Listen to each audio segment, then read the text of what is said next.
Now, first of all, this talk on meditation, you may ask, as many people do, they haven't asked me yet here in Sabah, why am I a Buddhist monk? No one in my family were Buddhist. They could not even spell the word.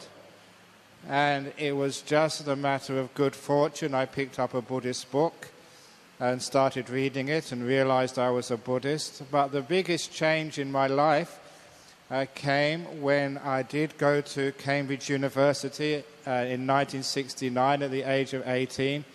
I was very pleasantly surprised to see there was a Buddhist society in Cambridge. And that was the first time I met any other Buddhist.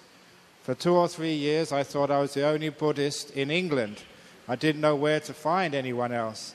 And there was a very strong, dynamic Buddhist community. And I was extremely fortunate that in that community, at university, every Sunday afternoon there was a meditation session. And the person who taught that meditation session was a man working in the Thai embassy in London who had practiced meditation with one of the great monks in Thailand, Ajahn Brahm. And when he started teaching meditation, I remember he said, "I'm teaching you meditation for one reason, so each one of you can experience the first jhana." In 1969, there was a man teaching Jhana Meditation, which was extremely rare. And I was very fortunate to have such a teacher. And it was only later on, when I became a monk, did I realize how rare and how important that was. Because most of you Theravada monks, who cares Theravada, Mahayana, Vajrayana? For those of you who don't know, that I really share the thoughts of the President, who was saying that it's wonderful that we work together and that we try and dismantle these walls which separate our traditions. So I don't really care, Mahayana, Vajrayana, Theravada, Hinayana. If we cannot be friends, I don't know who can be friends. And in fact, in Australia, I've had the opportunity to try and bring those three traditions together. So in order to bring those three traditions together and give it a name, because sometimes people say, what tradition do you really follow, Ajahn Brahm? So I decided to combine their names. I take the H from Hinayana, the Aha from Mahayana, and the Yana from Vajrayana. And you put those together, and what does it spell? Hahayana. There you go, another Hahayana person. So that's my tradition, the Hahayana. H from Hinayana, Aha from Mahayana, and Yana from Vajrayana. But from whatever tradition, you should all know basic Buddhism is that the way to enlightenment is the Eightfold Path. And that was said again and again and again. Such as verse 274 of our Dhammapada, Ezo wa mago nati anyo dasanasa visuddhiya. And I say that in Pali because I just want to impress you that I have done my studies. I don't just speak from my own ideas. This is, everything I say today is based on the sutras of the Buddha. So what that means, that's the Pali, it means this is the only path, there is no other for the purification of insight. Referring to the Eightfold Path. So you have the Eightfold Path is the basic teaching of Buddhism as a way to enlightenment. And as you should all know, because many of you have done your basic studies of Buddhism, the eighth factor of the Eightfold Path, number 8, Samma Samadhi, is always, every time, maybe 150, 200 times, defined by the Buddha as jhana. First, second, third, or fourth jhana. He never mentions anything else. To fulfill the Eightfold Path, it has to be jhana. and nothing else. So I was very fortunate to be taught this from the very early times and be encouraged to develop meditation to the point where you can enter and experience the amazing, wonderful jhana. And it was such experiences which made me a monk. Now, because I'm a Western monk, I can say things that maybe Chinese monks can never say. And one of the things I say is, the first time I got into a deep meditation, I was still a layman. And I had a girlfriend. And strange thing, I need to say this, I was sleeping with my girlfriend, and I remember just sleeping with her and then leaving her in Gloucester in England and going to Cambridge for a meditation retreat. And when I was on this retreat, I got a very wonderful meditation. And that was where I realized, my goodness, the bliss of meditation is better than sex. And I just about a week earlier, just had sex with my girlfriend, and I was in meditation, and this was much more profound, more pleasurable, more longer lasting, and also there was no chance of having babies.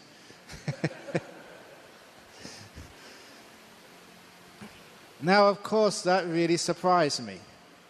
Why is it that something can be so profound, so deep, so intensely pleasurable? Why didn't anybody tell me about that beforehand? And that really got me interested to see that, the important things of life, the pleasures of life, there's another whole area in the realm of meditation where you can get very deep, very still, very blissful, but also amazing insights. And when you started reading the teachings of the Buddha and found out, yes, now that's the eighth factor of the Eightfold Path.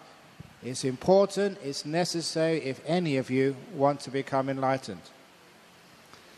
So, to explain what a jhana is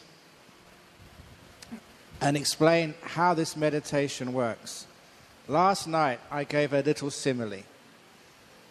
And it starts from understanding that meditation, it's an English-speaking group here. It'd be much better if you were Chinese-speaking, because sometimes in English we get the words wrong.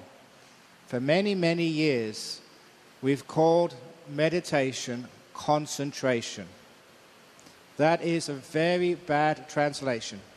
So for about 4 or 5 years now, I've been using the word stillness for the eighth factor, for samadhi. Samadhi, not concentration, but stillness. And it was only last year we had a lady, she was a professor from MIT in Boston, US, and when she heard me talking about meditation or samadhi being stillness, because she had read the agamas, the Chinese sutras, she said, of course it means stillness, because the two Chinese characters for samadhi in the agamas, as I mentioned last night, are Shi and Guan, which I probably pronounced terribly, but Shi is the character for stillness. Guan means observing. Guan, yeah. Guan. And the first one, stillness, Shi. Guan, yeah, and stillness is Si. Si, yeah. That's stillness. Now that's how the Chinese masters translated the word samadhi maybe 1,500 or 2,000 years ago. And they got it right. Westerners, we got it wrong. It's not concentration, it's stillness. The more still your mind, the closer you are to these jhanas. How to get still, as I mentioned, how many of you were there last night? Please put your hand up. Okay, great, all there. So I'll just mention this very briefly. Now, I held a cup up and I asked, can you please tell me when it becomes still? And the more you hold it, the harder you try, the more it moves. The only way to get a cup of water still is to put it down, to let it go, and it becomes still all by itself. It's the nature of this water to be still. Only when I hold it does it shake. It's the nature of your mind to be still. Only when you grasp it does it move. So the whole trick of meditation is learning how to let things go, leave them alone, put them down, so the mind becomes more and more still. Now, the wrong way of practice, number one. That number one is holding it. Number two, you let it go, you put it down. And after maybe 1 or 2 minutes, is it still yet? No, not yet. Still yet? No, not quite yet. When are you going to become still? Come on. Please don't interfere with the process. Your job in meditation is to let go and continue letting go and just to let things happen. You are like a passenger, not on MH, not on AirAsia, not on SQ, on Buddha Air. Now, once you get on Buddha Air, all you need to do is sit down in your seat, put on your seatbelt, and you don't need to do anything else. You can't go and send a message to the pilot, can you please hurry up? I've got to get to the destination quicker today. Or can you please take shortcut? And I'm just coming into KK for the first time. Can you just do a pass around Mount Kota Kinabalu so I can see it? No matter what you want, that pilot will pay no attention to you. So when you are traveling in an aircraft, all you do is sit down, shut up, and enjoy the journey, which is what you do when you meditate. Sit down and let go. Now I'm going to tell you one of the most profound descriptions of meditation from Ajahn Brahm, from my teacher. Unfortunately, I don't know why, this has never been put in any of his books. I tried to put it in one of my books, so at least it's recorded. Because when I first went to become a monk with Ajahn Brahm in 1974, I think it was, he would repeat this story many times.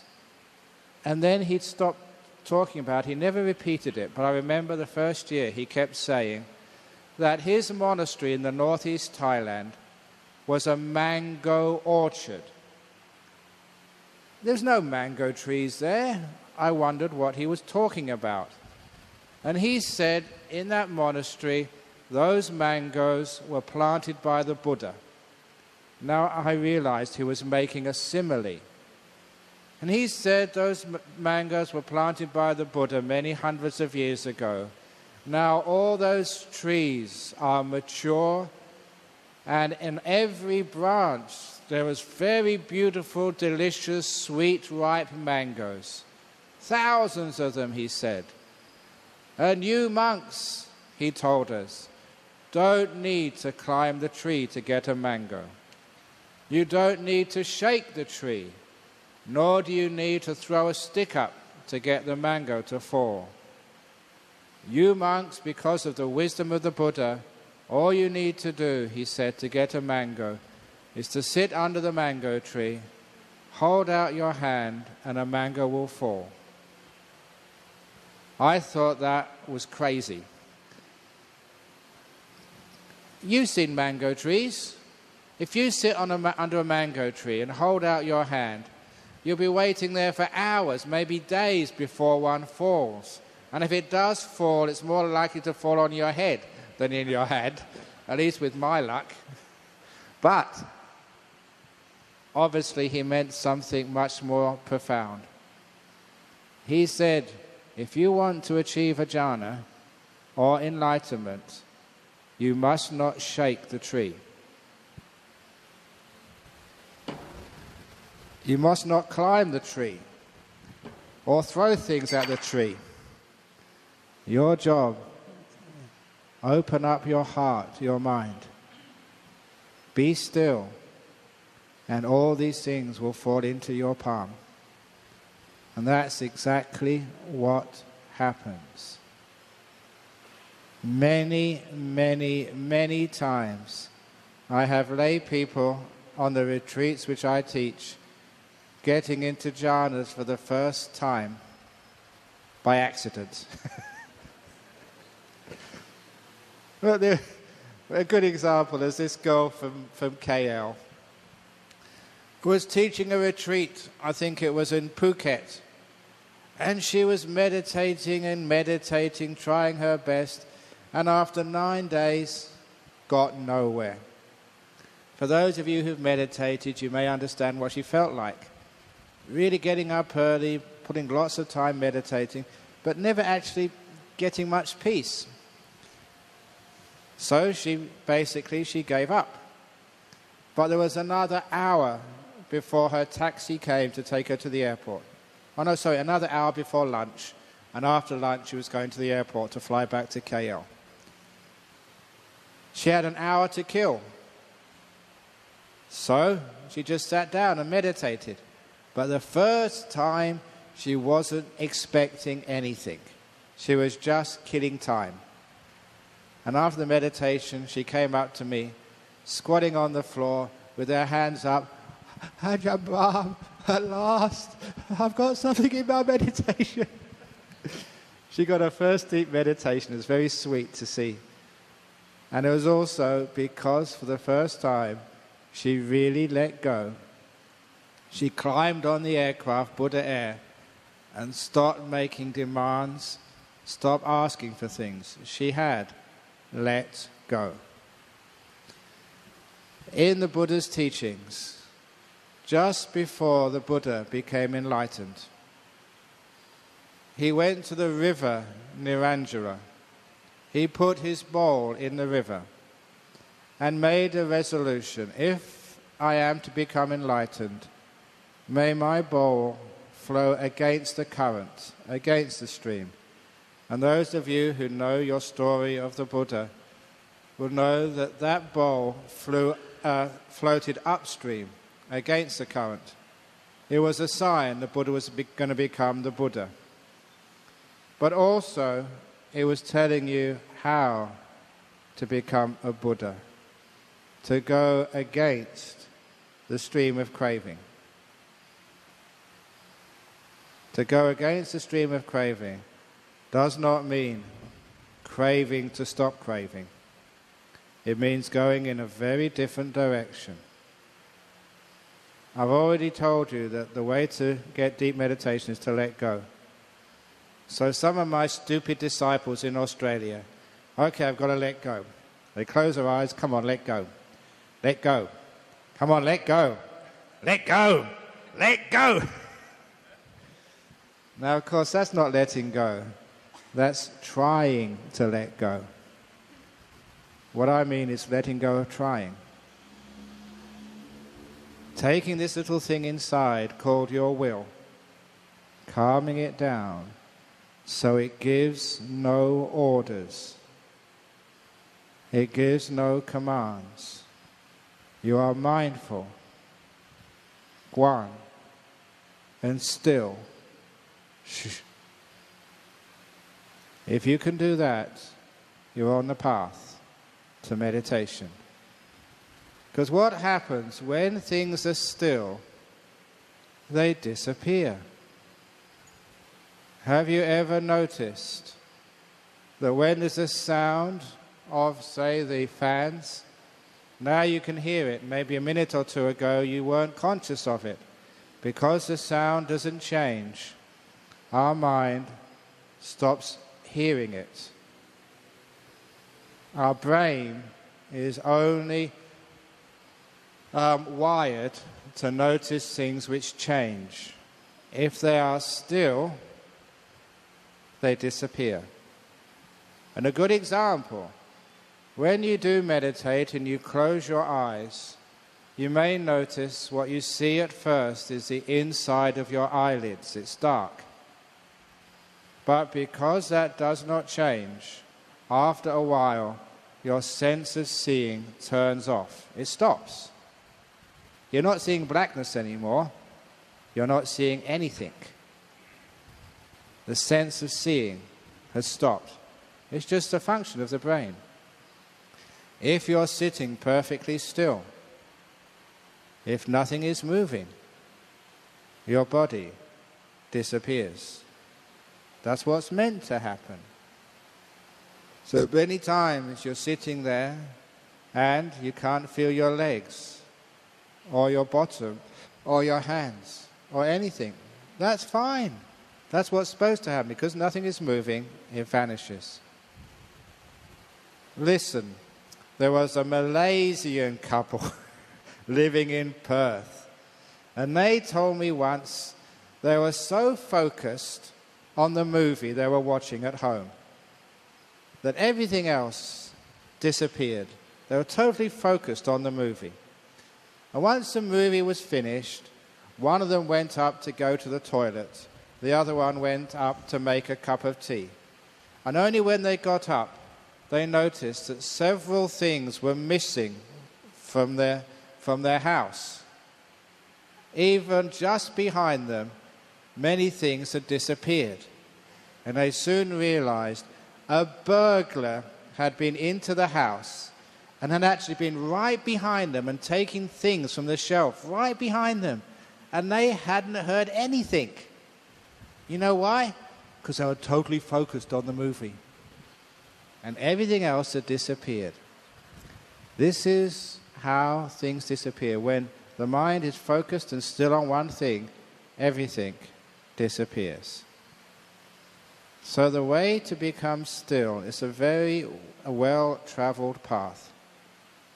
The first thing when we meditate is to keep in the present moment so that time disappears. Too often we are caught between the past and the future, and most of our brain moves from one to the other, so much so that time never stands still. We're always on the move. If you can find yourself in the present moment, soon the whole meaning of time vanishes. All time is a measurement between the past and the present, the past or the future, or the present and the future. It's just a measurement between two or more moments of time. In the present moment, there's no way of measuring anymore. Time stands still, and time disappears. All of you who are prisoners of time, just getting to that stage of meditation where time vanishes is a wonderful experience. You don't know whether you've meditated for 5 minutes or an hour or 5 hours. You've been perfectly alert, but no longer a prisoner of time. It's vanished.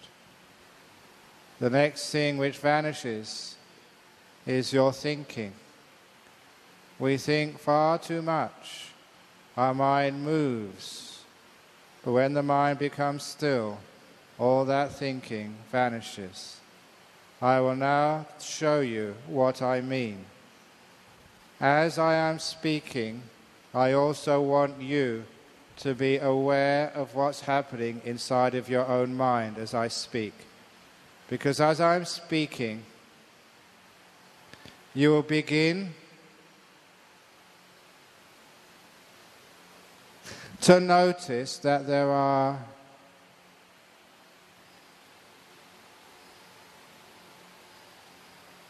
spaces between my words. In those gaps, what was happening inside your mind? You were aware,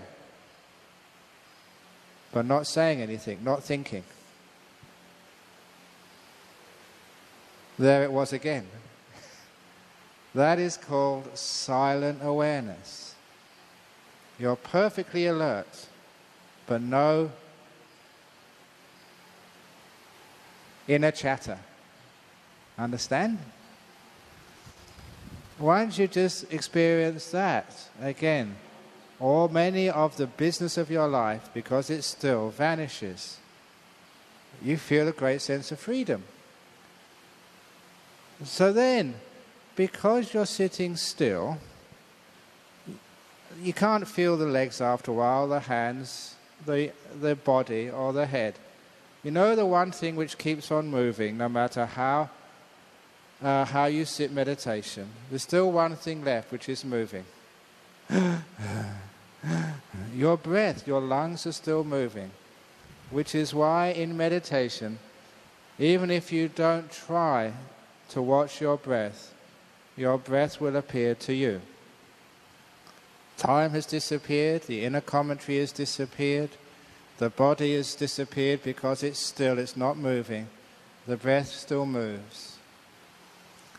That is one of the reasons why the Buddha taught the breath meditation. It's natural. Whether you choose to do it or not, it just happens. So you're just sitting there watching the breath go in, watching the breath go out. Because you're not doing very much. You don't need so much oxygen. Your breath gets softer and smoother. Until, again, this happens naturally. You don't have to try and do anything until the in-breath and the out-breath appear pretty much the same. Just a smooth experience of breathing. When there's hardly any difference between the beginning and the end of an in-breath or the out-breath, when your breath gets very, very smooth, when there's no change, what do you think happens next? Your breath disappears. And with it, the last part of your 5 senses vanishes. Because of stillness, they disappear. Sight has turned off, hearing has turned off, smell, taste, and now the difficult body is turned off. It's one of the reasons why we try and sit in quiet places, or at least places where the sound doesn't change, so that the sense of sound can also turn off. When the 5 senses have turned off, only then can we experience the 6th sense, which is the mind. You may all know from your Buddhism, there are 6 senses: seeing, hearing, smelling, tasting, touching, and mind, or knowing. And this is what we're doing in this meditation. We're coming to that 6th sense. Any chemist, if you want to find the property of any element, you have to purify it first of all. Just like the Buddha said, if you want to find out the properties of pure gold, you have to take that gold and first of all make sure there's no other trace elements. There's only 100% pure gold, and then you can find out its properties. In the same way, if you want to know what this mind is, the citta, you have to make sure all the other elements, the other 5 senses have disappeared, and then you can actually understand what your mind truly is. When the 5 senses disappear, what usually happens is people see this beautiful light in the mind. They have a word for it in Buddhist meditation called a nimitta. Beautiful, radiant, like a flashlight, like a moon, like the sun. It can get incredibly powerful. That is to be expected. I mention this to you because it happens to many meditators. When that comes up, people usually get excited or afraid. Please understand those are the 2 main obstacles to jhanas: fear and excitement. The only reason is excitement is because you think this is another great attainment. Your sense of self gets in the way. And the same as fear. You're about to lose something which you're very attached to. Allow it to go. You're finding out some very deep and powerful insights into what the Buddha taught. The Buddha said that mind is radiant. He called it Pabhasara citta. And now you have it right in front of you. And it takes a lot of skill to be able to get that nimitta just to be quiet, calm, for it to become still. Your mind has to become still. Stop doing things. Really relax until that nimitta just stays there. And then you will experience one of the 2 possibilities of falling into that nimitta or that nimitta coming to envelop you. And at that time, you're not experiencing a nimitta or a mental image anymore. Now you're in those jhanas. And what you're experiencing is extremely strange, nothing like you've experienced before. You come out afterwards, you'd have got into the greatest state of bliss you've experienced for a long time, forever, for many lifetimes. You've got one of the great bliss states, ecstasies, bliss better than sex, lasting for hours. And I say that because it's marketing. People get very interested when I say that. And for those people who say, oh my goodness, I will get attached to that happiness, well done. You are supposed to get attached to that happiness. As the Buddha said in the Pasadika Sutta of the Digha Nikaya, this will be taped, you can look it up yourself afterwards. The Buddha said, if anyone says, oh, you'll get attached to the happinesses of those jhanas, you should say to them, yes, but anyone who gets attached to the happiness of the jhanas can expect only one of four things. This is what happens if you do get attached to the happiness of jhanas. The four possibilities, only four, not five: stream winning, once returning, non-returning, or full enlightenment. That's what we're supposed to do. It's a path to enlightenment. So indulge in it. The Buddha said many other pleasures, especially for monks and nuns. There's so many things we can't enjoy. You can't enjoy movies, you can't enjoy sex, you can't enjoy food, you can't enjoy this, you can't enjoy that. You know what? That's why they call, in English, they call them nuns. None of this, none of that. But the one thing we can enjoy are the pleasures of the mind. The Buddha said, na bayita bang, baweta bang, bahurikata bang, asewita bang, to those pleasures. In the Arana Vibhanga Sutta, for one, many other places too. Don't be afraid of those pleasures. Follow them, make much of them, develop them. And that's the Buddha's advice. So when you do get happiness in meditation, don't be scared. You're on the path. This is what's supposed to happen. Enjoy it. Now when you come out of those jhanas, that's when you get incredible insights, especially into non-self. To give you an idea what I mean, and then we'll open it up for questions. This is my last simile. Once there was a little tadpole. A little tadpole, she was swimming in the lake, but she was very smart little tadpole. So when she started hearing dry land, dry land, dry land, she wondered what they were talking about. And they said, oh, that's the place where there's no water. And she said, what's water? Because how can a tadpole know what water is when she's born in water, lived all her life in water? She even went to university and did courses on chemistry about what water is, H2O. She even went to Abhidharma classes on water. But doesn't matter, she still can't understand what water is, because it's always been there. One day, little tadpole, something strange happens to her body. Little legs and little arms start to come out from her body, and they grow and grow and grow. Little tadpole is becoming a frog. And once she has developed her legs and arms, one day she jumps out of the lake. And that's the strangest experience she's ever had. All her life, all she's ever known is being in water.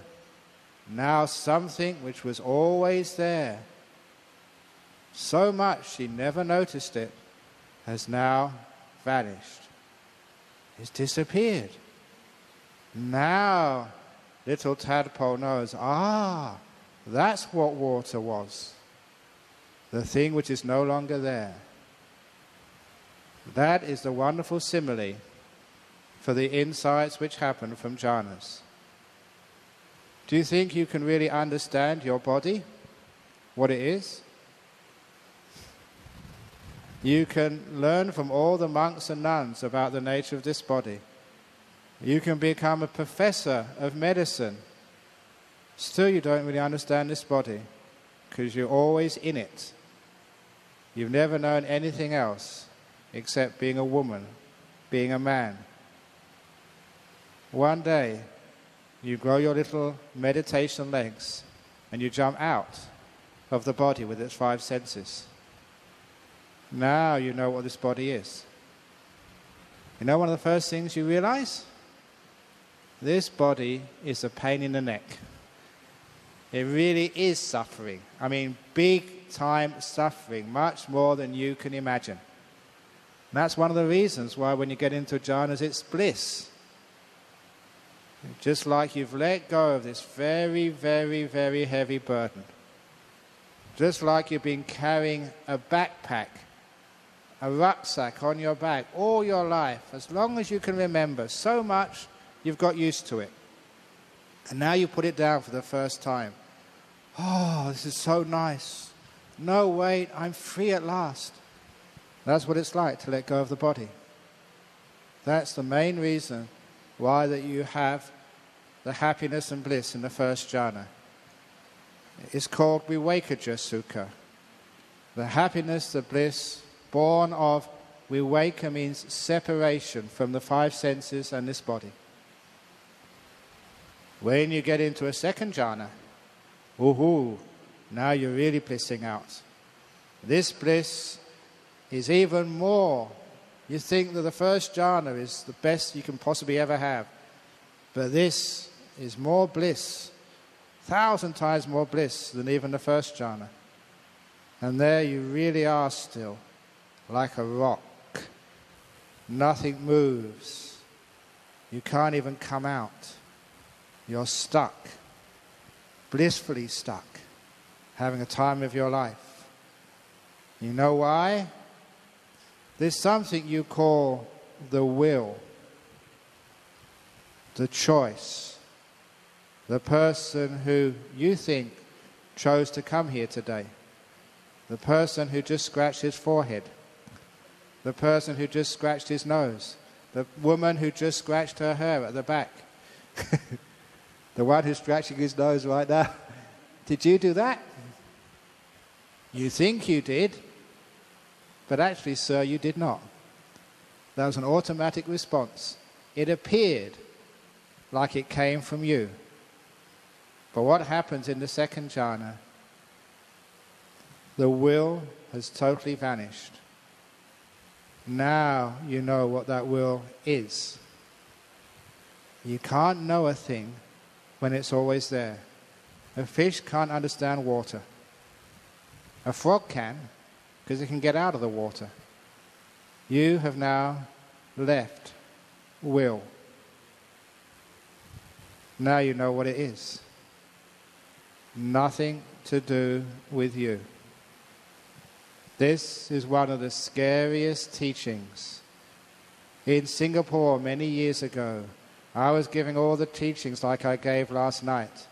The fun teachings, such as the going into the chicken shed and collecting the chicken poo. Things about good, bad, who knows. But after a while they said, we've heard those stories and jokes many times. Can you teach us some deep Dhamma? So I said, okay, I'll teach you some deep Dhamma on non-self. And I taught them that, and the following day they complained. That was too deep. We couldn't sleep last night. But I don't care. After a second jhana, what vanishes is the will. That's real samadhi. It's samadhija sukha. The bliss born of total stillness. Now you know this will is not your friend. It is your enemy. Number one, enemy. You really come here, many of you, to learn Buddhism, thinking if you can just make your will more smart, have more skillful means, you won't need to suffer anymore. In your life, in your career, if you can actually make the right choices, then you can alleviate suffering. Once you understand what this will is, you understand that no, it's nothing to do with you. It's non-self. As the Buddha often said, there's no one inside. So who chooses? Who makes those choices inside of you? It appears that it's you. That's a delusion. Now you sometimes have to try and break through that delusion. And basically jhanas are the only way you can break through. Tadpole has to become a frog and jump out of the lake. That's the only way to know what water is. If you haven't jumped out of the lake of will, you'll never understand what will is. All of you, you know that person in Buddhism called Mara? No, Mara? Mala, yeah. You know he's a Deva. He lives in the realm, the Paranimitta Vasavati realm. He's the head of that realm. This is the realm of those who wield power over others. He is control freak, in chief of the universe. There's another control freak inside of you. It's called will, Chaitanya. Always controlling you, never giving you a moment's peace. Come on, work harder. Come on, meditate harder. Come on, be smarter. Learn more things. Exercise. Do this, do that. That is the problem, not the solution. So after a while, you see that that's not yours, nothing to do with you. It's disappeared. You aren't the one who chose to come here today. All cause and effect, you had no choice. It appeared you did. That's the delusion. Good example of that, before I said this was a lot, I should actually finish to keep my promise. So that's jhanas, that's non-self, at least half of it anyway, realizing you are not the one in charge. There is no doer. The will, you think it's under your control, but it ain't. That's enough to give you an understanding of how non-self and jhanas all come together. Just one last little quote from Visuddhimagga. The path is, but no traveller on it is seen. If you try to meditate, there is no path for you. The traveller, the meditator, has to disappear first. The path is, but no traveller on it is seen. Let go, disappear. Sit down on Buddha air, shut up, and what happens? After a few minutes, this flight attendant comes, this beautiful girl, and comes, Ajahn Brahm, would you like the in-flight service, not the in-flight service, so the insight service. The insight service. Would you like some jhana today? Jhana's on the menu. And I'm just sitting there and say, oh, first, second, third, fourth, I think I'll take third today, thank you. And they come a few minutes later and give you third jhana. You don't do anything. You don't search for it. You just sit there and wait. And third jhana comes to you. And later on in the flight, they come along and say, on the menu for lunch, we have stream winning, once returning, non-returning, and arahat. Which one would you like? So, I had non-returning last time. Please give me arahat this time. Everything is served to you. You don't need to go pressing the call button for the attendant. You know, they get very upset when you keep pressing that call button. You just sit there and everything comes to you. That's how it works. No will. No shaking the Bodhi tree. Stand under it, open your hand, and all the fruits, the passing fruits, will fall into you. So that's jhanas and non-self. So it's easy. So easy, you don't have to do anything. That is the hardest thing for anyone to achieve. That's why few people get in line, because they keep on interfering. See if you can just let go.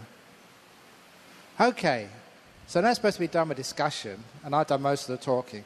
So come back at me with some comments, questions, or complaints. Remember, I'm a Western monk, so you don't have to be respectful. You can ask tough questions.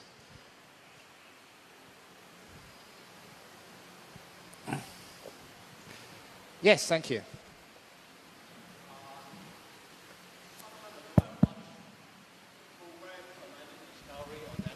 Graphic, and I believe studies have been done on some monks meditating to see how their brain waves work, that sort of thing. In terms of the calmness achieved compared to, say, ordinary people that are not meditating. They try to link perhaps the pattern of the brain waves to the physiological aspect of the person, the monks, as compared to, say, some other patients that are suffering from illnesses. Yep. So, as far as you know, has there been any update on this sort of studies, where they put those electromagnetic things onto the brain and study them? Thanks. Okay, you're referring to the studies done by Professor Davison, Wisconsin University, on Buddhist monks. What he was actually doing, he was getting these monks to meditate under the functional magnetic resonance scans, because there is an objective way of measuring how happy you are. That's very easy. You ask someone, are you happy? They say, yes, I'm happy, but they're faking it. They're not really happy. Anyone can say that. But if you really are happy, there's part of the brain which lights up. So he was measuring all these people to see what makes them happy. And when he came across the Buddhist monks, they went off the scale. Not just happier, they were way happier because they were meditating. And this was not just how they felt subjectively, this was objective. Part of their brains were just exploding in light. But that's only the start. And now I don't want to scare you because it's perfectly safe when you meditate. I've been teaching meditation for years and years and years. I haven't had any casualties. No one's died. No one's gone crazy. I know many people have gone crazy because they haven't meditated. But meditation is perfectly safe. So with that in mind, I'll tell this amazing story. One of my disciples over in Perth, he would only meditate maybe for half an hour, 45 minutes. One Sunday afternoon, there's nothing on the TV. So he told his wife, he's a Caucasian, Ang Mo, he told his wife, I'm just going to go in the bedroom to meditate for a short time. So his wife watched a movie or something, and after about an hour and a half, he hadn't come out of his room. So he went to check up on him. And she went into the room, and he was meditating, perfectly still. Too still. She couldn't see his chest rise and fall. He wasn't breathing.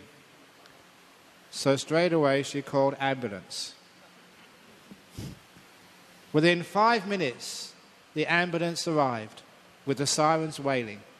These trained medical officers rushed in, saw he wasn't breathing, checked his pulse, could find no pulse.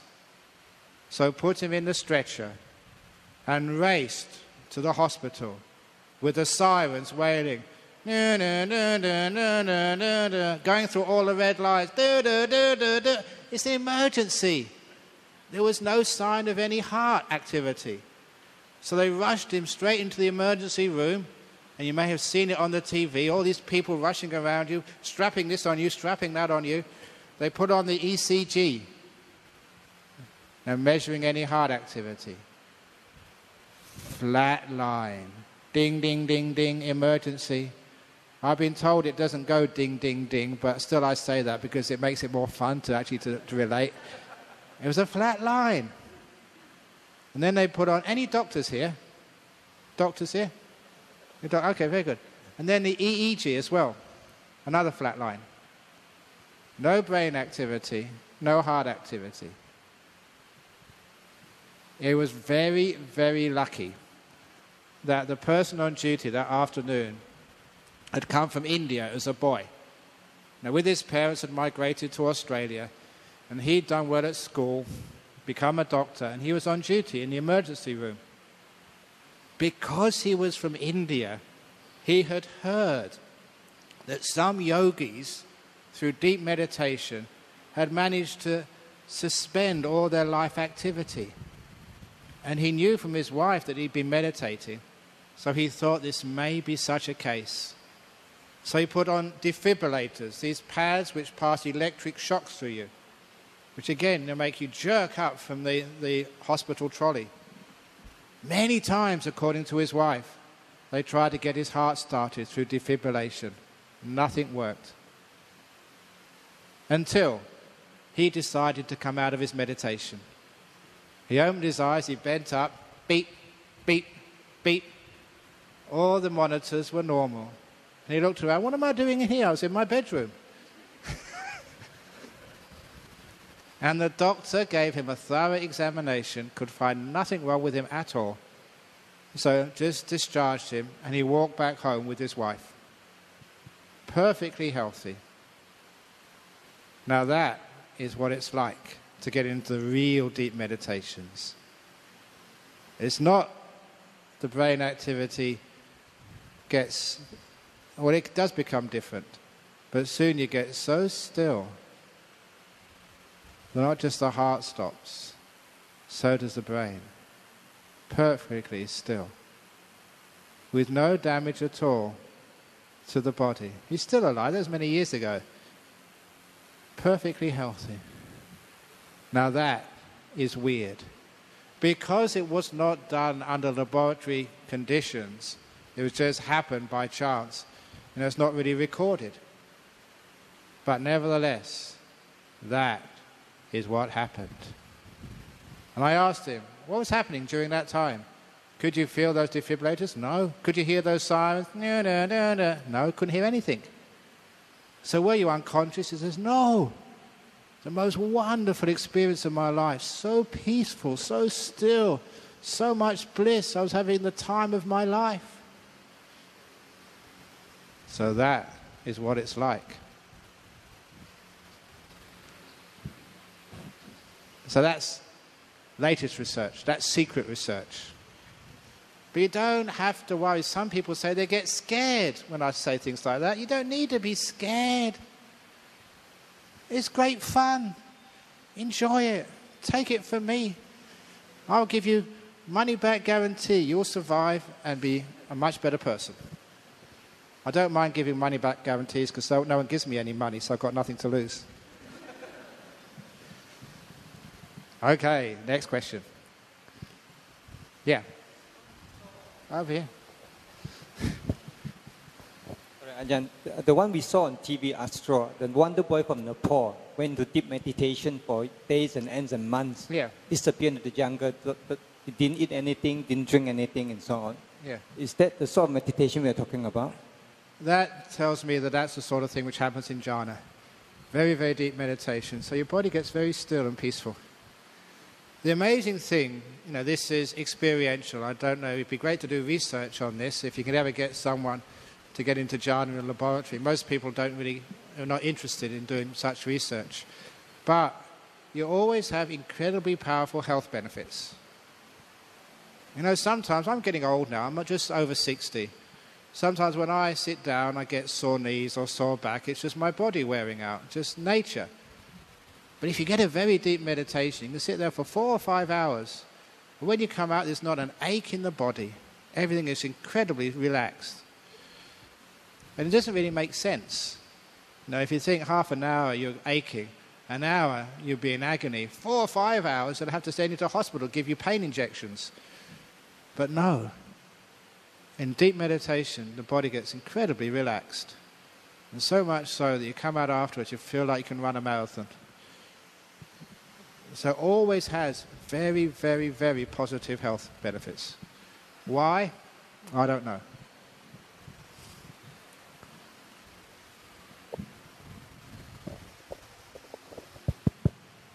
Ajahn, some people fall sick and they fall into coma. What's the difference between coma and jhana? What's the difference between coma and deep meditation? Okay, the coma, when a person's, there are two types of comas, as some of you might know. There's one which is it's not just that they don't react to stimuli, but they don't receive any stimuli as well. Because many people come out of coma and they tell you, while they were in coma, they could hear you, they could see you, they could feel you when they touched you, but they couldn't respond back.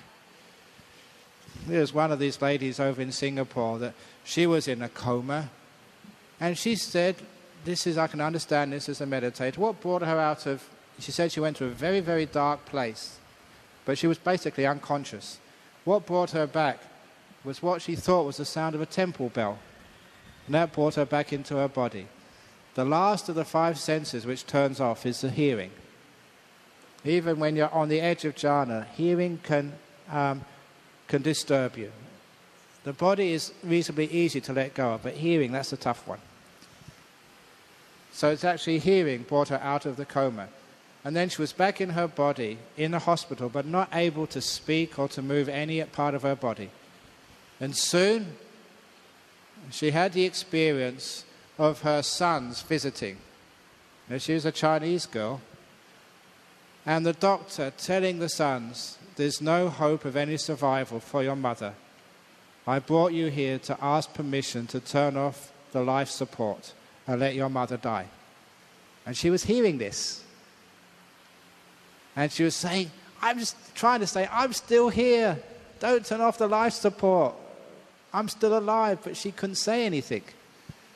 Now, being Chinese community, all the younger brothers say, no, elder brother, your decision. And he said, no, you can't let me do this. Please give me some help. Say, no, it's your decision. So the elder brother had the life of his mother in his own hands, and no one would support him. And she was using all of her concentration to try and will her son not to turn the machine off. And she had this amazing time of a few seconds where someone was deciding on her fate and she could not influence it. In the end, the son said, give her another day. Thank you, son. Thank you, son. She was thinking. And it just took another 24 hours and she started to be able to move one of her limbs. Enough to show the doctor there was something still left. And eventually she made full 100% recovery, learning how to speak again, learning how to walk again. And she tells a story in public about what it's like to be in a coma. In a coma, there's no bliss. It's dull. It's almost like death. But remember, when someone is in a coma, please speak to them. Please touch them, stimulate them. Tell them all the latest news. If it's your husband and he'd like to support Manchester United in the soccer, tell him the latest results. He's dying to know. So those are sorts of things which, you want to be told what's happening. You can't ask the questions if you're in a coma. But that's actually what happens. In the deep jhanas, number one, you only go in for a short time, you come out again afterwards, perfectly healthy. In a coma, sometimes there's some brain damage. In meditation, no brain damage, no physical damage at all. And the experience is totally different. Does that answer the question? Sort of. Okay, yes? Yeah, Ajahn. In your experience, for laymen like us, what is the effort we had to put in, or maybe the time we had to take in order to achieve certain deep meditation, maybe not even up to the first jhana, but a deep meditation? Now that's a very nice question. What sort of effort do you have to put in? The effort is the problem. That's why any one of you can be able to do that, if you know how to stop making that effort. Effort is what creates the movement of the mind, stops you being still. And for meditation, you have to go against that stream of effort, of craving, to really know how to sit still, be totally content, to want nothing. No craving, no desires at all, not even for good things. Just to be here, be content with what's happening, be still, and not move your mind. Effort is what makes the mind move. The right effort of the Eightfold Path is the effort to stop, the effort to restrain, the effort to let go, the effort which does not cause more movement, but which stops movement. That's why it's very difficult. This goes against everything you've ever been taught in life. Each one of you have been very successful in your life. You've studied hard at school. You've worked hard in your life. You've achieved a lot. Well done. But if you really want to go the whole hog, that means, go all the way to the end in meditation, you have to learn how to sit down and be totally still, not to move at all. Effort makes the mind move. That is why that everybody could do that, in theory. And you don't need to be a superpower athlete. It's fascinating because I teach jhanas and teach jhanas for a long time. I become sometimes what they call the go-to person for people who have weird meditation experiences. They come and ask me. And some years ago, during a retreat I was giving in Penang, they asked me, can you please do some counseling for this lady in Penang? And she'd been going to many counselors and psychiatrists, and no one can fix her problem. But you might be able to. So I didn't know what her problem was. She came into the room, and she described what had happened to her. And it was wonderful, because what she described, she had got into a jhana. She didn't know why or what it was, and she thought she'd gone crazy. And when she told me, it was very, very clear to me. He said, you have just achieved a first jhana. And I also said, and these are the other things you would have experienced, which you haven't told me yet. Yeah, that was it. And she was so excited and so happy. She hadn't gone crazy at all. She'd had a very deep spiritual experience which she could not understand, and that was causing her the psychological problem. But once she had an expert tell her exactly what it was, and she knew that I knew, that means all the problems had disappeared. She was one case amongst many. Ordinary people who may not even know what they're doing, who sit down and are so content and so still, they really let go. And they have these amazing experiences. It is not that uncommon. I've come across the strangest of people who, for one reason or another, they just let go, they give up, and they have these amazing experiences. That's why it is possible for anybody. It doesn't take willpower. It takes wisdom power. If it was willpower, you have to be some really tough guy or tough girl. Sit for hours, endure pain. That's not the way of a Buddha. You have to use wisdom. Wisdom power. Never willpower. I always got an idea of the Buddha, this really peaceful, compassionate person. He would not put people through painful experiences. The Buddha actually did that for 6 years before he became enlightened. And the first thing he did, the first teaching he gave, was the middle path. Please don't do that.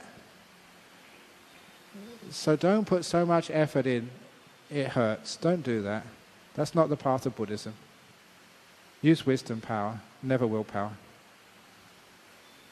Okay, very good. You were talking about letting go and not thinking about anything in meditation.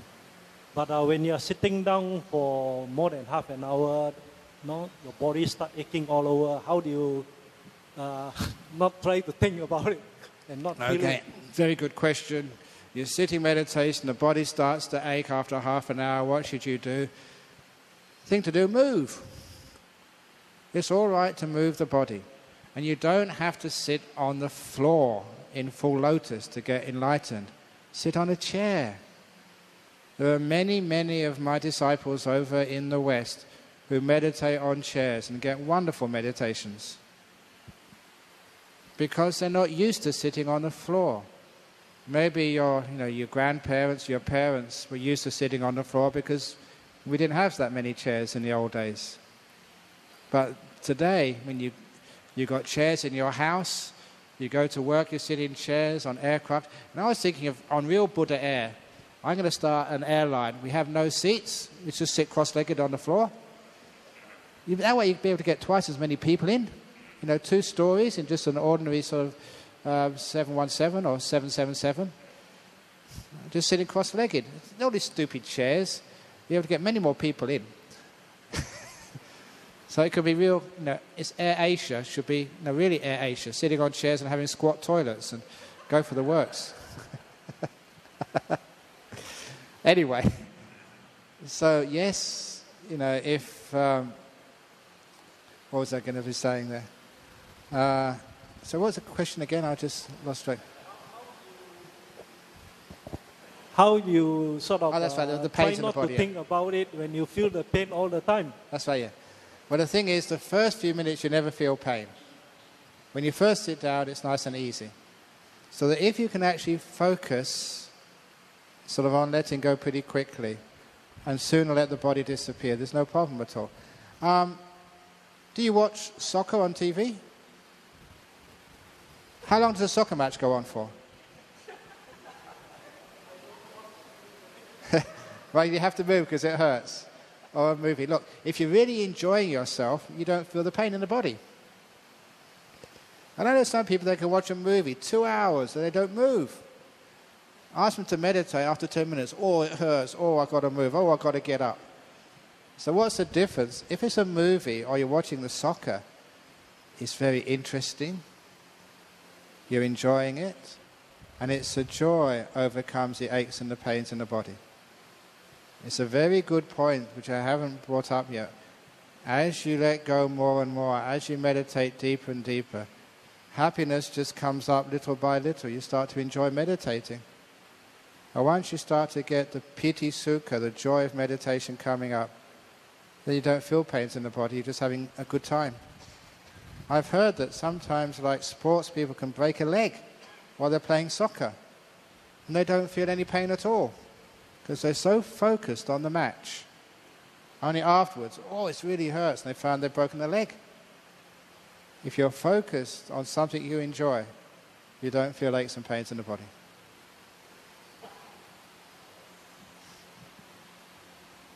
So see if you can get some fun up in meditation. Yes?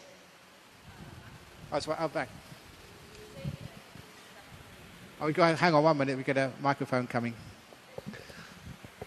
You talk about going into meditation and the result would be the separation of the will from your mind, presumably.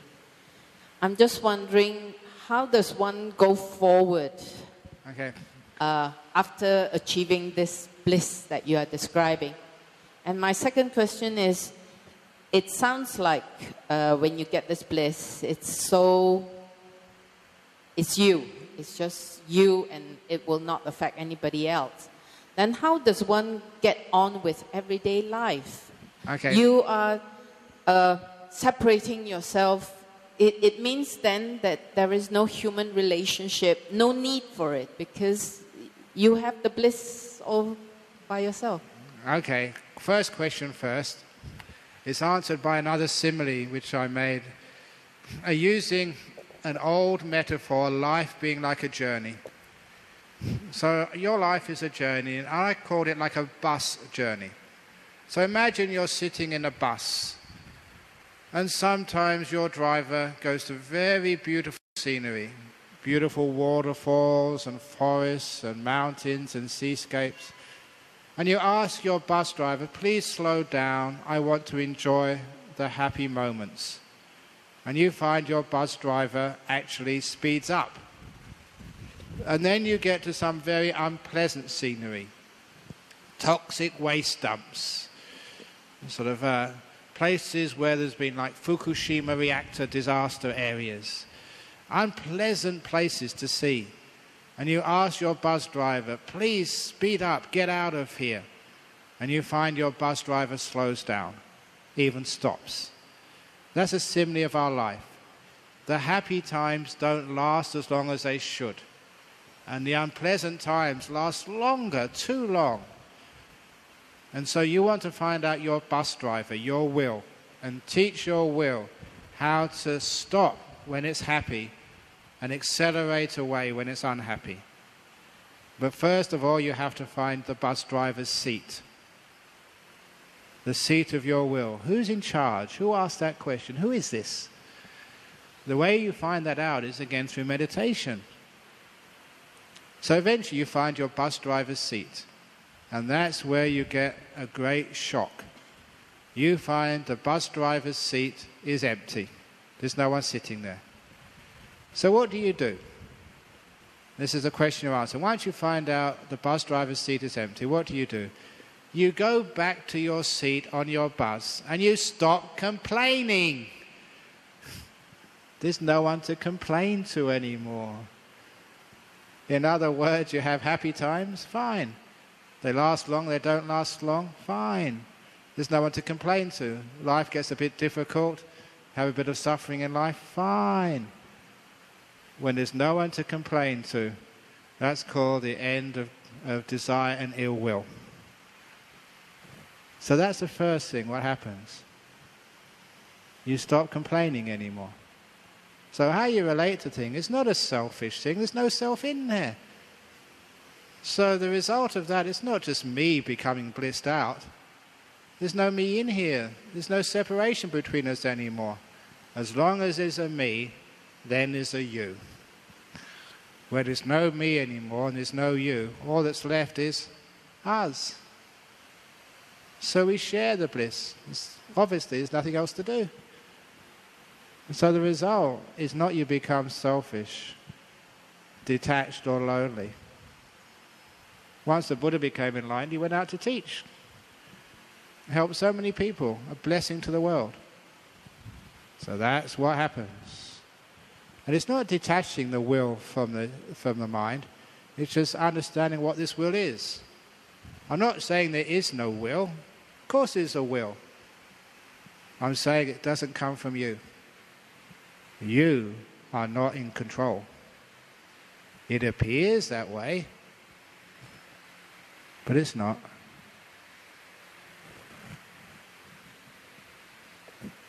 Okay. Morning, Ajahn. Yesterday I was having a discussion with my friend on wisdom.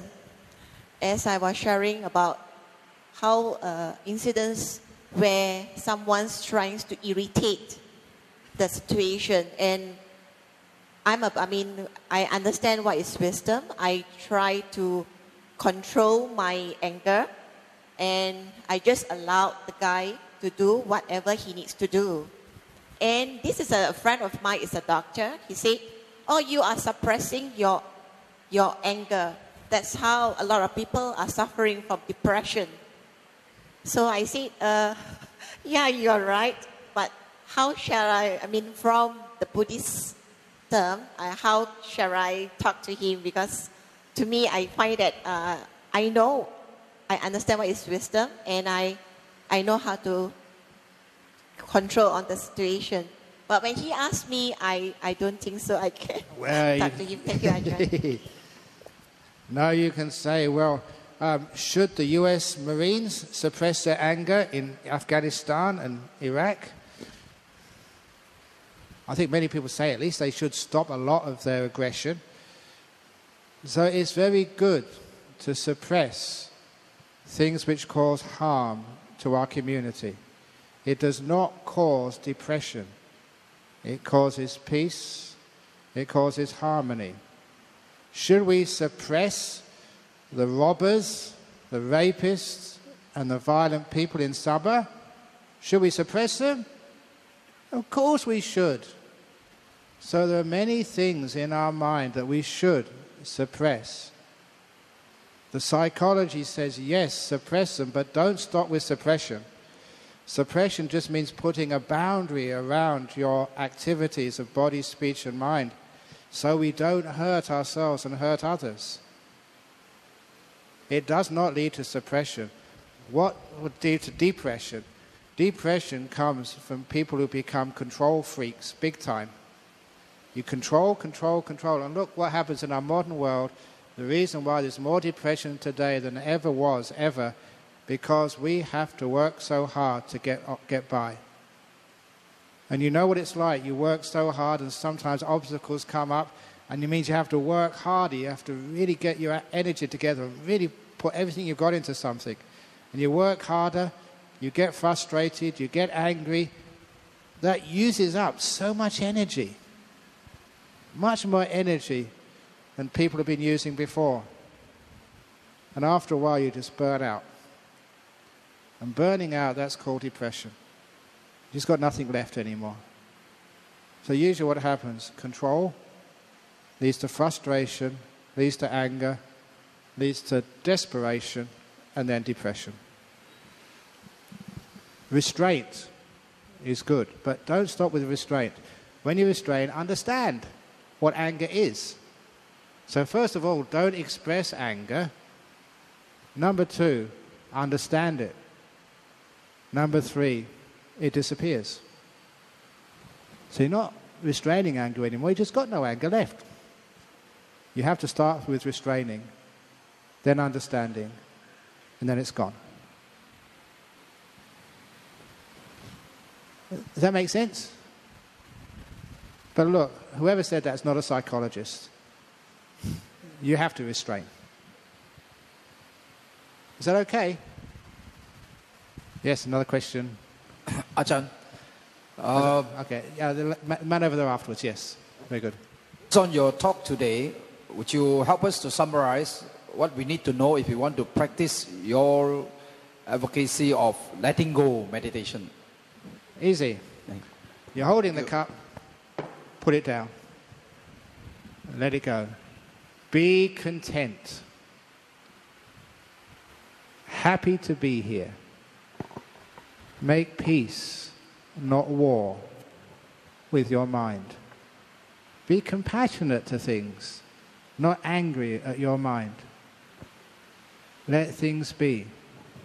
Open the door of your heart to your mind, to your enemies, even the enemies inside your mind. Let them be. And then you'll find all the enemies disappear and become friends. An enemy feeds on your anger. The more anger you give it, the more of a problem they become. Give them peace, kindness, compassion, and after a while, you wear them out. You starve them. And then they're never an enemy anymore. And that goes to things in the mind as well as in the world. How many times have we had wars? Trying to solve the problem through violence, through control. And how many times have people actually tried compassion? Wouldn't it have been a wonderful thing? And I said this at the time after 9/11. I was praying that this would happen, that George W. Bush would go on TV after 9/11 and say, I forgive everybody, whoever did this. There's been too many people died already. I don't want to kill any more people.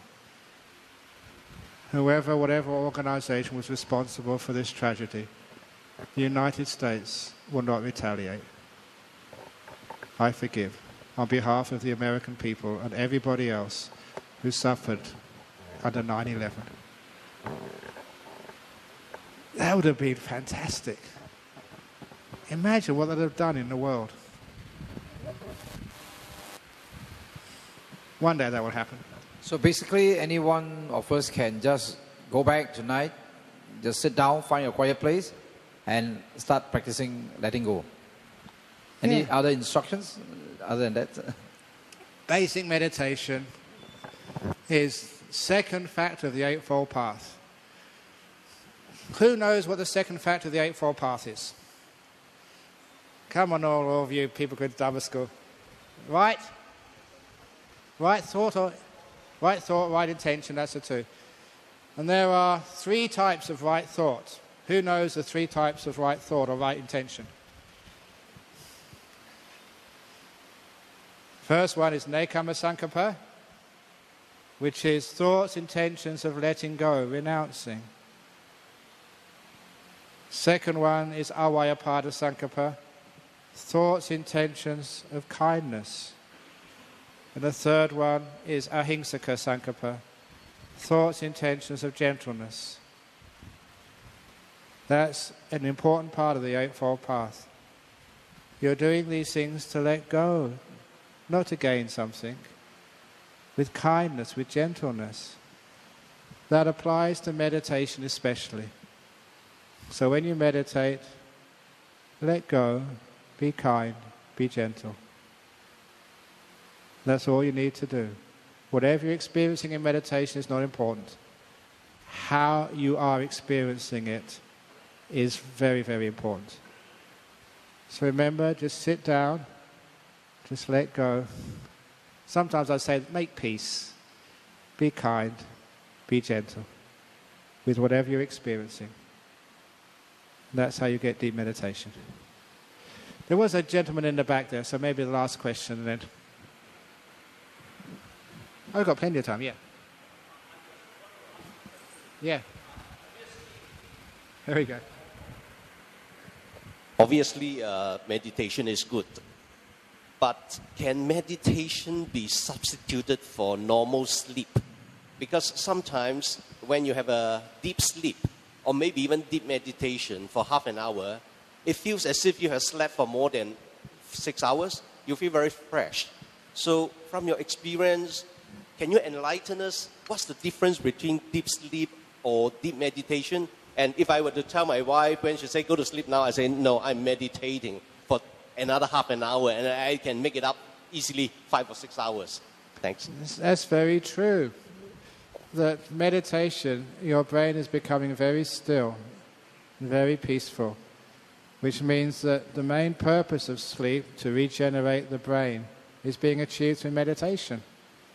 So it's well known that when you meditate a lot, your requirement to sleep goes down, down, down. And it always happens I just was finishing a meditation retreat about 8 days ago. And there's a couple of people, they came up to me and said, I couldn't sleep last night. I said, of course not. You got deep meditation. You don't need to sleep. You know, your brain was just so rested all day, it was hardly working. If you don't drive your car, you don't need to fill up at the petrol station. So it's obvious, you know, you're very peaceful and still, so you don't need to actually have sleep. Always trust your body. If it needs to sleep, it will sleep. If it doesn't need to, you know, you can lay down, no way will you go to sleep. So just meditate. So if your wife doesn't believe you, I'll sign a form. I hereby give you permission not to sleep because you're meditating. I'll give you license. Yes. Can we take one more question? It's again a question about the effect of meditation, but not just for this life. Can you clean up bad karma from other lives through meditation in this life? Okay. This is one question. The second one, yeah.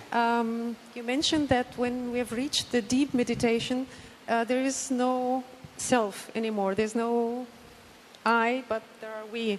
So my question is, can I meditate for my parents who passed away? Can I give them this good feeling as a gift? Is it possible? Okay. The first question about meditating away the bad karma from previous lives. It's once one understands the nature of the will, then you can ask yourself, who was responsible for your past karma? If there's no person inside, who's there to blame? Now I'm saying this not just to be a way to get out of the bad karma. You can't think this. Once you know what we mean by no self, anatta, you've experienced it, you realize there's no one in there. You are what's called a stream winner, a sotapanna. And you may know that stream winners, sotapannas, are no longer subject to rebirth in the lower realms. You know why? Because once you realize what this self is, you know, who is responsible for all the good karma and the bad karma you've done. And basically, it's nothing there. Once you realize that, forgiveness becomes 100% possible. You can let go of your past karma. You don't need to punish yourself anymore. As a Westerner, I sometimes ask questions which maybe Asians wouldn't ask. Why do people go to hell in Buddhism? Is there a being who sends you to hell? No one would send anyone to hell. It's supposed to be Yama Deva, a Deva, a very high Deva. How can a person who's got such goodness and compassion send anyone to prison? I couldn't do that. If I was a judge, I'd forgive everybody. Oh, never mind, I'll forgive you. I'll let it go. Come on, off you go. Don't do it again. I can never torture anybody. So I asked myself, who sends you to hell? And the answer was very clear. You do. You send yourself to hell if you think you deserve it, if you can't forgive yourself, if you can't let the past go. You know, many people send themselves to hell even in this life. They've done an act which they're ashamed of. They said something they wish they'd never said, and they keep punishing themselves again and again and again. As a Buddhist, after a while, you learn how to let go, to have so much compassion you can forgive yourself anything, almost anything. And it's a wonderful feeling. I don't need to punish myself anymore. All those terrible, terrible, terrible jokes I've said in public over the years, I don't need to feel bad about them anymore. And that's a wonderful thing to realize. That's part of understanding non-self, which means through meditation you find the wisdom to let go of the past.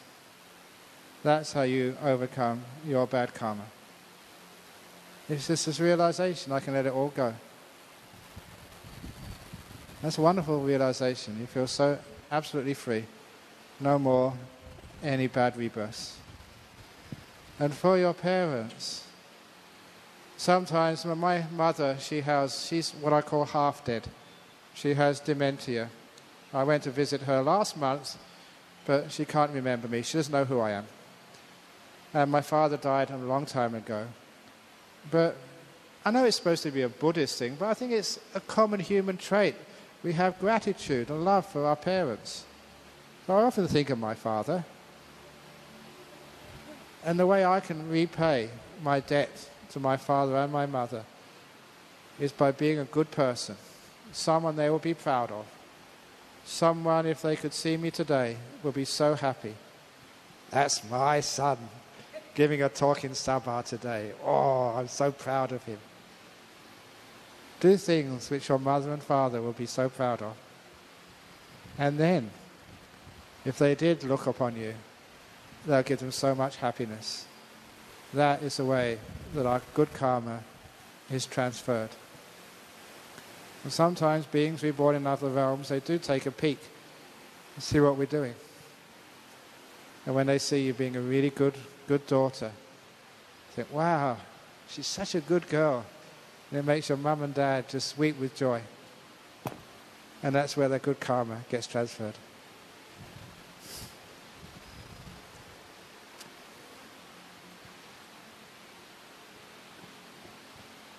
We haven't asked a question yet. I've got a few more minutes. Is that okay? Carry on for a bit. There's a question which somebody keeps asking. Is all this jhana, that's samatha practice. What about vipassana? Once upon a time, there was this husband and wife. This was over in the West. They were both good meditators. The husband, his name was Sam Atta. And his wife was called Vipassana. So Sam and Vi, after lunch, they decided to go for a walk up Meditation Mountain. They decided to take their dog with them for a walk. The dog was called Metta. So Sam Atta, Vipassana, and Metta the dog went for a walk up Meditation Mountain. Now Sam he went for the walk up Meditation Mountain because it was so peaceful, so still up Meditation Mountain. And he loved stillness. So he went up there for calm. His wife, Vi, she just enjoyed the view because on top of the mountain you could see forever. So she took her camera with her to take lots of insights. And the dog Meta, the little dog Meta, she just went up there for fun, just as dogs would do. They don't think too much. So Sam, Vi, and Meta the dog walked up Meditation Mountain. When they got even halfway, oh, it was so peaceful up there, just so serene. Sam was so happy, even halfway up Meditation Mountain. As for Vi, even halfway up you could see long distances, so she took many photographs. And Meta the dog, even halfway up, she was so happy she started wagging her tail. But when they got to the top of Meditation Mountain, wow, that was so still.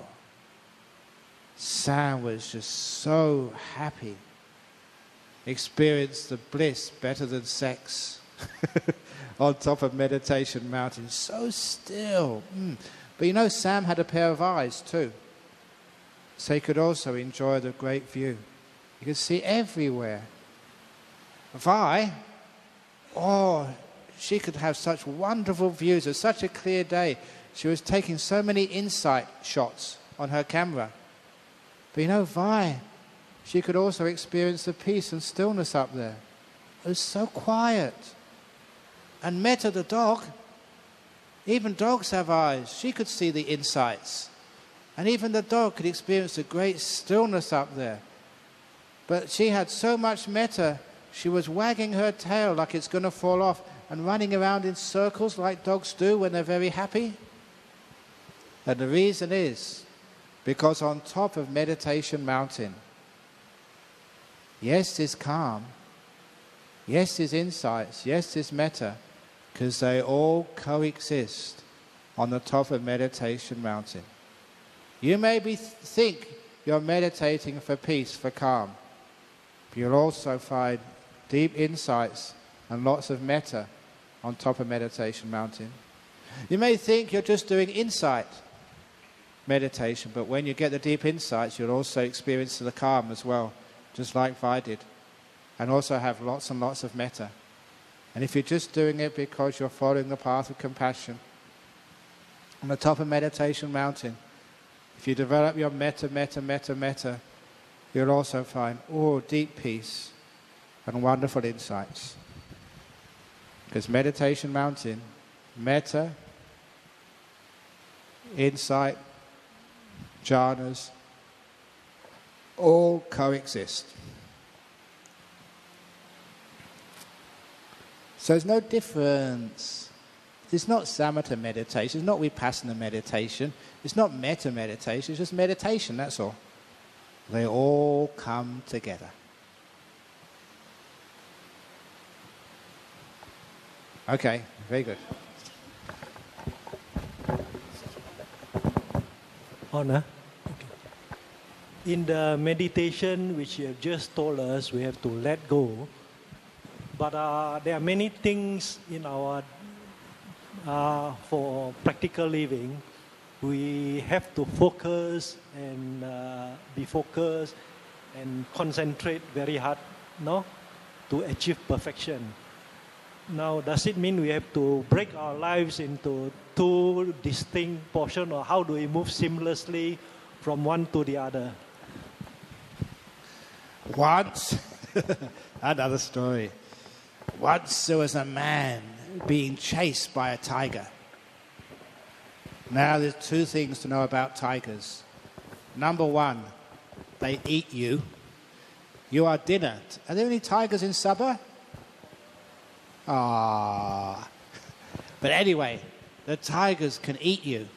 And number two, a tiger can run much faster than Usain Bolt. So you've got no chance at all. So this man was being chased by a tiger, and a tiger was catching up on him. And the last moment he saw a well in the jungle. And so he had no other choice. He jumped into the well. And as soon as he jumped in, he realized, big mistake. Because that well was dry. And in the bottom of the well was a big black snake. It was not his lucky day. Instinctively, he reached out and he grabbed a tree root which was coming out the side of the well. It stopped his fall. And then he looked down, and the snake had been disturbed, had raised its head, opened its head, trying to bite his feet. But his feet were just too high. The snake couldn't quite reach. And he looked up, and the tiger hadn't given up on his lunch yet. The tiger was leaning over, trying to paw him from above. But his hands were just too far away. The tiger couldn't reach his hands. So he was safe for the time being. And then he noticed 2 mice come out from a hole in the well and start chewing on the root, making it thinner and thinner and thinner. He wouldn't be able to last that much longer. One was a black mouse, the other one was a white mouse.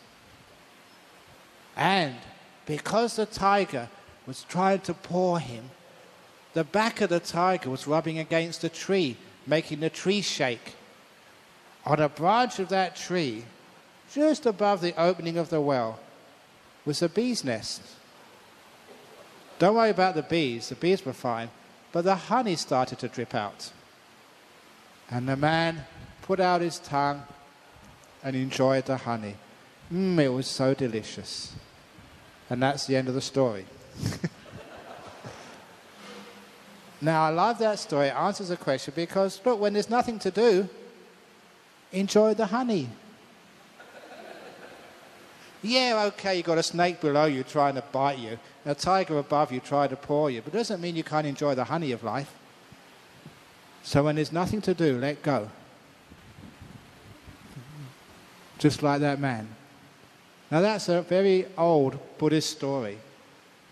But I gave it my ending because I'm always a very positive thinker. Because I said, what happened next after he enjoyed the honey? The tigers, I know the nature of tigers, they won't give up on their lunch. He leant over a little bit too far trying to reach that man and fell into the well. He missed the man but fell on top of the snake, crushed the snake to death and broke his own neck. So that way the tiger died, the snake died, and so the man at his leisure could climb out the well. No trouble at all. That's possible, that could happen. So, when you're dying of cancer, and when your accountant says you're bankrupt and you owe lots of money, and the triads are after you to try and get your money back, when life is very difficult, you've got a snake underneath you, and you've got a tiger above you, or the other way around, don't forget to enjoy the honey. That's so delicious. You don't know what's going to happen next. And that's why we can learn how to let go, be peaceful, enjoy the honey of life. And things always change. There's the other story to open the door of your heart. That was an old Buddhist story. This is a modern story. I was a school teacher for 1 year. And one of my fellow school teachers told me this story. He was in the British Army in the Second World War. And he was actually fighting the Japanese in Burma. He said one day he was with a small group of British soldiers, maybe half a dozen or so. And they were on patrol in the jungle. And they had a scout. The scout came back and told everybody they just stumbled into the middle of a whole regiment of Japanese troops.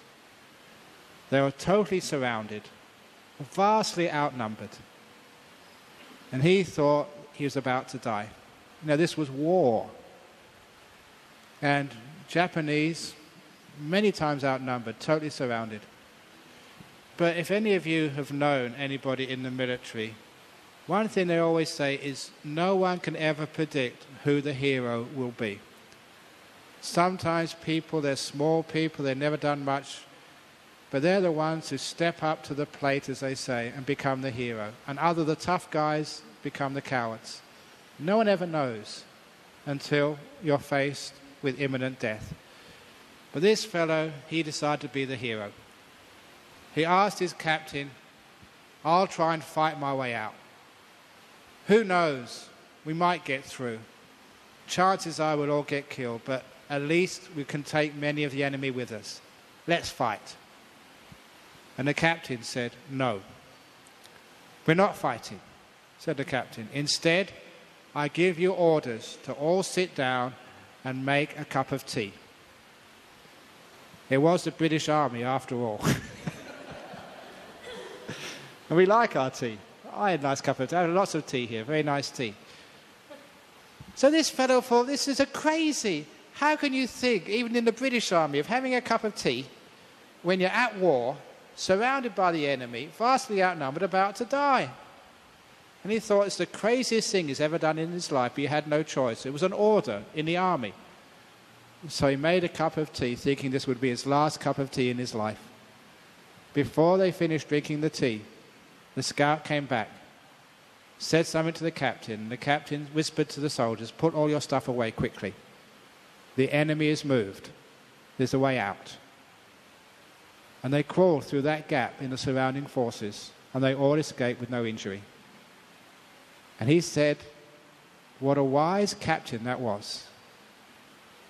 They were surrounded, about to die. He wanted to fight his way out. His captain said, no, sit down, let go, relax. And because he could do that, when the situation changed, then he could act. And they all escaped. Now that is one of our problems in life. When we are surrounded by misfortune, or we can't see any way out, most of us don't know how to sit down and have a cup of tea. We tend to fight, make matters worse for ourselves and others. When you know how to meditate, you know how to let go. Between a snake and a tiger, you can just relax. When you're at war, surrounded by the enemy, just relax. If you don't like a cup of tea, I mean, what's the favourite? Have a bit of durian. Yeah, have a durian. Enjoy yourself. You're about to die, so go out with a smile. But what happens? Because you're relaxing, the future always changes. No one can predict what's going to happen in the next 5 minutes. The economy always changes. Successful business people always notice that, yeah, it may look bleak today, but opportunities are always opening up. Opportunities to escape. And if you haven't wasted all of your energies fighting a battle you can't win, you sit down and rest. When there is an opportunity, you can take it. And that's where people become successful in business and in life. When there's something to do, give it everything you've got. When there's nothing to do, do nothing. Makes a lot of sense to me. Any other questions before we finish off? And you guys have got to go to work, so you better do something. Okay, bye-bye. If there is no more question, then please, we thank Ajahn with sadhu 3 times. Sadhu, sadhu, sadhu. That's very depressing. Now, for those of you who see me in Singapore and Malaysia, West Malaysia, remember what I said, if you're going to do something, give it everything you've got. So now we're going to do the 3 big sadhus. Please follow me. Sadhu. Sadhu, sadhu. Now again, on your own. Sadhu. Sadhu, sadhu. There we go, that's better. But by the end of my tour, I'm sure we can really get it up there. You see it makes you happy? You just sadhu, sadhu, sadhu. Really depressing. No one wants to come to Buddhist temple, sadhu, sadhu, sadhu. So remember, sadhu, sadhu. That's called giving everything you've got, which makes you very happy. and makes coming to the Buddhist temple fun instead of boring. So all your kids come as well. Very good. Thank you. Very good. So see you guys